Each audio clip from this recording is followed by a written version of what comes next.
Good morning. So we are in the middle of Rohat's Sesshin. Rohats is the time of year when we honor the Buddha's enlightenment. We honor the Buddha's enlightenment by really increasing our efforts for our own enlightenment. So really mirroring that efforts. And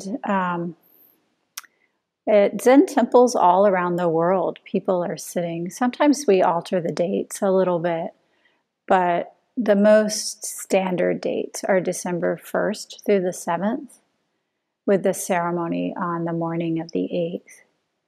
And we often do this ceremony after sitting all night long.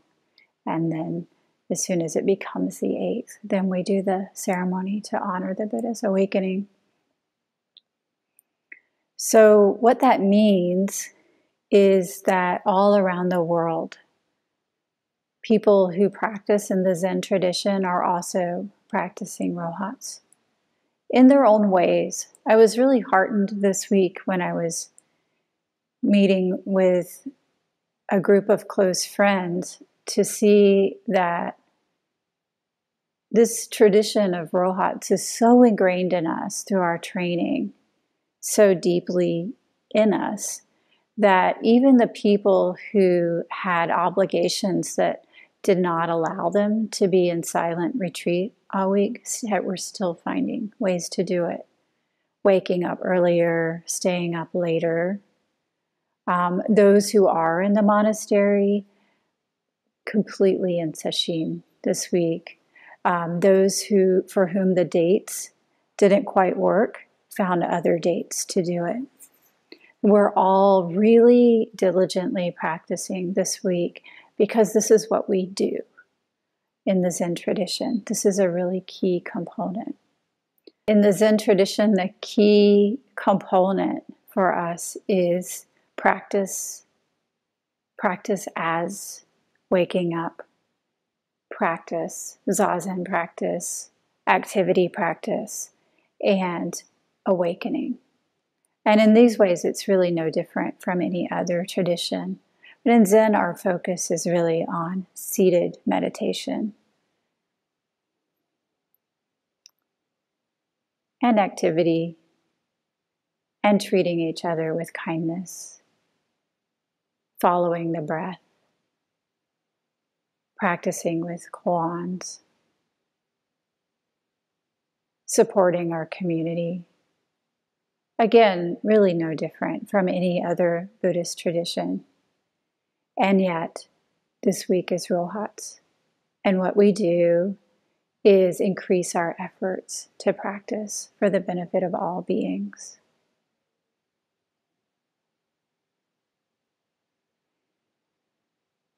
Rohats tends to be a pretty hard sesshin, at least for me. I don't know about others. I can't speak to everybody for this, but at least for me. It's the start of winter, and it's often very cold. And with that cold comes, it's harder to get out of bed in the morning. It's now dark when we wake up, and that cold floor first thing in the morning is so shocking to our feet when we connect them with it. Shocking, and it wakes us up, right? When I was at my teacher's temple and practicing, he offered me the kindness of a very small little kerosene heater in my room. The thing is, I was really never in my room, so I never turned it on. But the one indulgence I would give myself is first thing in the morning when I would wake up at 3. I would turn that thing on and dive back under the covers for 2 minutes only. But during those 2 minutes, just enough of the edge would come off of the extreme temperature of the room that I felt that I could get up. Maybe psychological, but it's a tiny room, just enough of the edge came off. And one of the things about that heater was it had a temperature reading on the outside of it, so I could also have the psychological impact of seeing the temperature in my room inside in the temple. And about this time of year, it starts to really go down. So in Japan, they use centigrade, and a few days it'll be 4, and then it'll slip on down to 2 degrees. And then, there's that first day when you wake up and it's 0, which is the same as 32 degrees Fahrenheit or freezing. So there's that shock. It's so cold. Oh my goodness, I'm suffering so much. I can't stand this freezing cold. And so we get up very quickly. There are usually a lot of tasks to do in the morning. Get up, do the offerings, get ready for the day, splash my face, wash my mouth, put on about 87 layers of clothing, and go upstairs to get ready. And Rohat's is cold and it's dark. And it's also the time of year at my teacher's temple where it really starts to snow. So where he lives, they have the most snow in all of Japan. And I read once in National Geographic, it's actually the most snow in the entire world. And that was quite startling for me, the Floridian, to realize. Nevertheless, we increase our efforts during this time. And I use this analogy today to really kind of talk about how it feels right now, snow or no snow, no matter what the temperature is in our world today, where we're just tired. Many of us are disheartened. We want to be able to live our lives in the way that we used to, whatever that means. What was that way? We want to be able to go out freely. We want to be free from fear. We want to be with our loved ones when we want to be with them. And yet, here we are, in the next phase of this world, with people dying, people afraid, a new variant of the virus. Just when we think things are getting a little better, along came Delta. And just when we thought things were getting a little better, along comes Omicron, which sounds so ominous, doesn't it? That, I don't know, it's too long. Like it feels like a science fiction character that's going to come and get us. But that's my imagination, and maybe that's more a reflection of where my mind is right now as we go into this darkest part of the year.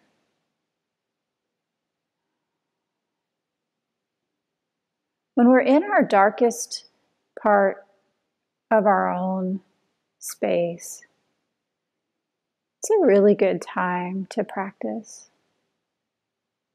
It's so hard to get out of bed. So hard to make our way to the cushion. So difficult just to keep going. As the world becomes darker and colder, many of us feel increased sadness. As the Christian holidays come, those of us who are raised in that tradition can feel lonely. And even those of us who weren't can start to feel that from the others all around us, Just like that morning in the cold, when the temperature's finally down to 0. Still, we have to get out of bed. And what I found is, like I said, I often find Rohat's the hardest sesshin of the year. And it's also the one I I can't quite say looking forward to, but really deeply appreciating. I'll say it that way. It feels really important. It feels important to get up, to make our way to the Zendo, even during this darkest time, even during this hardest time.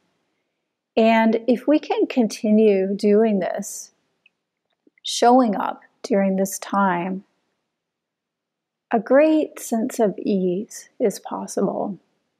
Not an ease of getting rid of the darkness, not an ease of, everything is okay out there, but an ease here that we have a way to meet everything that comes our way. It's possible to be present even to our fears, even to our own darkness. When we stop trying to escape from it, it's possible to be in it and to be okay with that. And I really mean this. It's possible to be in it and to be okay with it. This week in the mornings, I've been reading from the story of the Buddha. Excuse me. Where we are now, the story of the Buddha's awakening, where we are now is at the point where he's left home, he's set out on the spiritual path. The Buddha's met his first teachers, and there were many. So he has some practice history. He knows what to do. And yet, everywhere he's practiced so far, he stayed, learned everything that he could from the teachers that he had, and then reached a point where he realized he still hadn't found the answers he was looking for. So moved on, went to the next teacher, completely stayed with that teacher until he learned everything they had to teach. Realized he had not yet woken up and moved to the next. So the Buddha's done that and now set forth from that. So where are we now in the story? Where are we now? We're at the point of fear.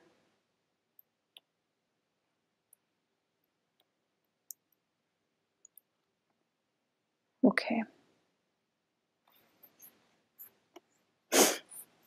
So I'll read that part.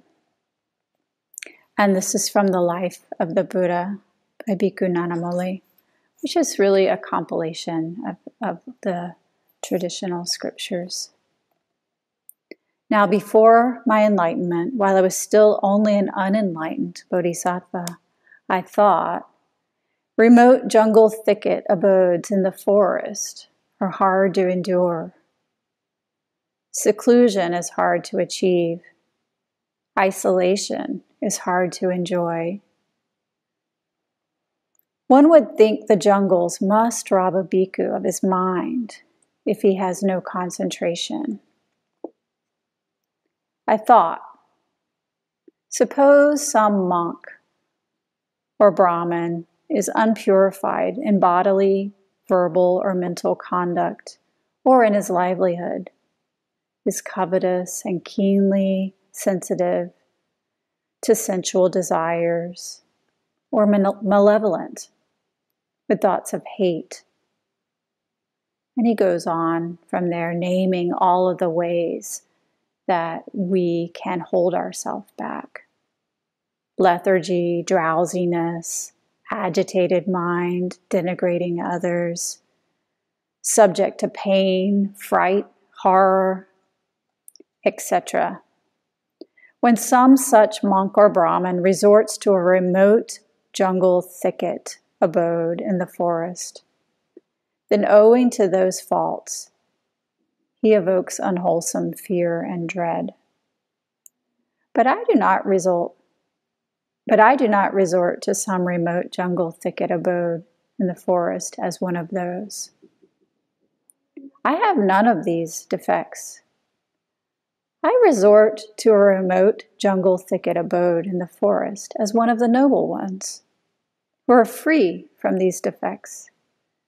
Seeing in myself this freedom from such defects, I find great solace in living in the forest.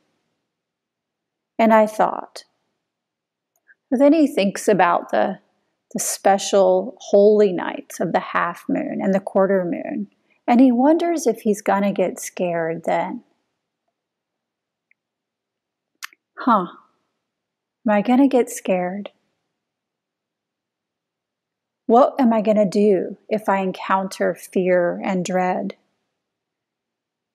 And the Buddha finds that he doesn't encounter fear and dread on those nights of the quarter moon and the half moon. And then later he wonders, in such awe-inspiring abodes as orchard shrines, woodland shrines, tree shrines, which make the hair stand up, while I dwelt there, will I get afraid? And while I dwelt there, a deer would approach me. A peacock would knock off a branch, or the wind would rustle the leaves. And then I thought, surely this is the fear and dread coming. I thought, why do I dwell in constant expectation of the fear and dread? Why not subdue that fear and dread while maintaining the posture I am in when it comes to me? And that's what he did. When the Buddha walked and the fear and dread overcame him, he neither stood nor sat nor lay down until he had subdued the fear and dread while walking. And the same, while he lay down and the fear and dread came upon him, he neither walked nor sat nor stood. And when he stood and the fear and dread came upon him, he neither sat nor lay down nor walked until the fear and dread had been subdued. And when the Buddha sat and the fear and dread came upon him, he neither walked nor stood nor lay down until he had subdued that fear and dread. In other words, when the Buddha practiced, he learned not to anticipate the fear and dread before it was actually there, not to create something that wasn't present. And when it was present, he stayed present to it without avoiding.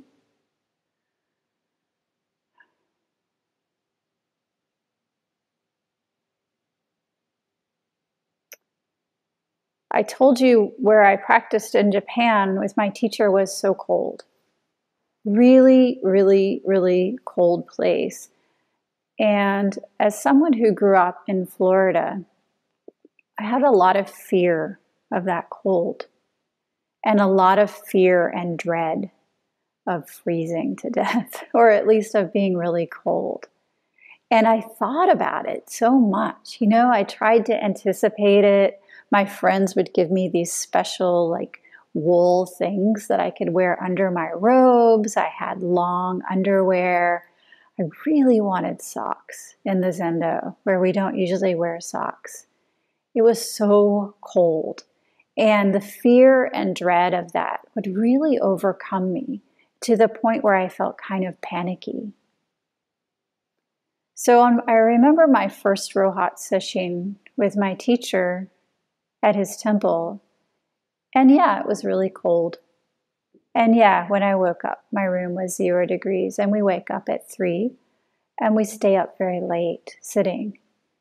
And yeah, the Zendo was cold. My Dharma sister was present, Myosho-san, and she and I consulted each other prior to sesshin. And we went to my teacher and we said, Hojo-san, you know, women's feet get really cold. And he said, oh, let's put a heater in the zendo. Oh my goodness. Can you even imagine?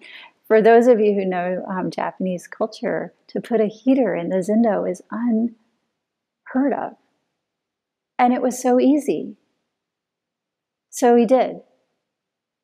So much kindness, right? All of that fear and dread for nothing, really. And then it became time for Dokusan, for a one-on-one interview with the teacher, a meeting with the teacher. And the room where the Dokusan was held is the coldest room of the temple. It's the oldest place, hundreds of years old. And what that means is the floorboards are really old wood. And I could actually see between the cracks down under the temple. So what that also meant is that cold air from between those cracks would come up and connect with my bare feet. And I was so startled by that, and my whole body so startled, and I hated it so much, and I dreaded going down there, but I needed to go down there. And finally, one day I showed up, and I made prostrations to my teacher. It was so cold. And all of the fear and dread left. And what I realized in that moment is cold is just cold. You know, it just is. It's winter, therefore it's cold. All the fear and dread that I had about cold were extra. And in that moment, my whole body let go. And I sunk into cold. And I allowed myself to feel cold without the fear and dread.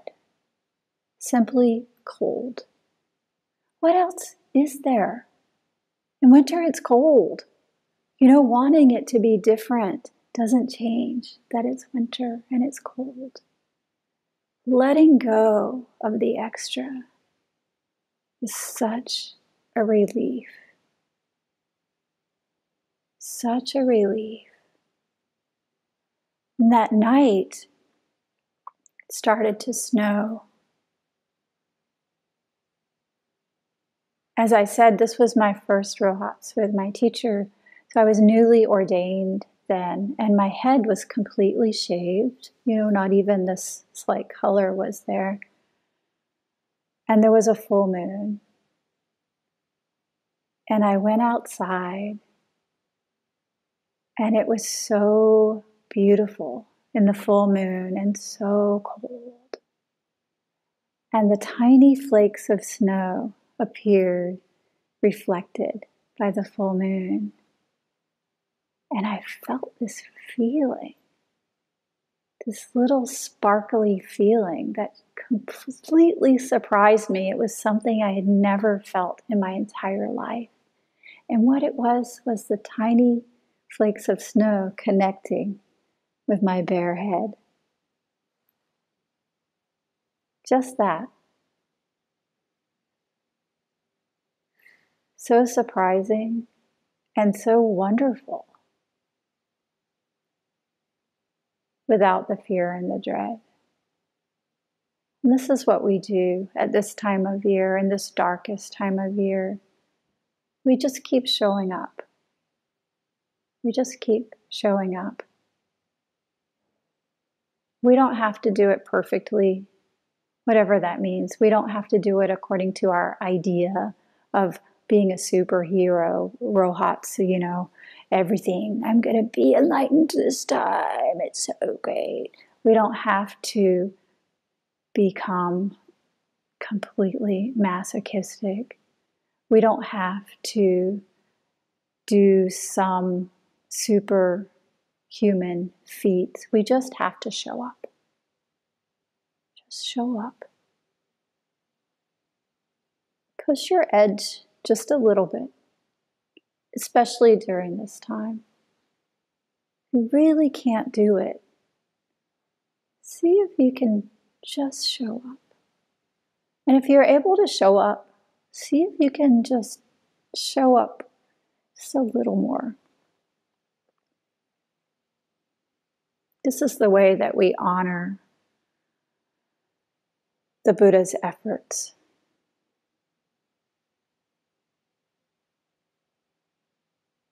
We often have this idea that the Buddha had this really lovely life, decided, I don't want that life anymore.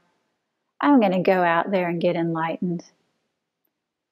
Wandered around a little bit. Yeah, cut off his hair, fine, but I don't know what happened in the middle until that one day, where he just plopped down under a tree and bing, enlightened. And when we have that idea, we miss the whole of the path. Because as you recall from the story, all of the afflictions that the Buddha thought he might have, he had already been working with at this time. That did not come easily. Meeting with the different teachers, walking, letting go of the comforts, coming up against his fears. Do you really think that came easily? I don't. For us to think it's going to come easily for us is our own hubris. Let's let go of that and just walk on the path under our feet. It's all here. Everything we need is here. This is waking up. This is enlightenment. This is how we practice. Not for ourselves, but for the benefit of all sentient beings. Thank you.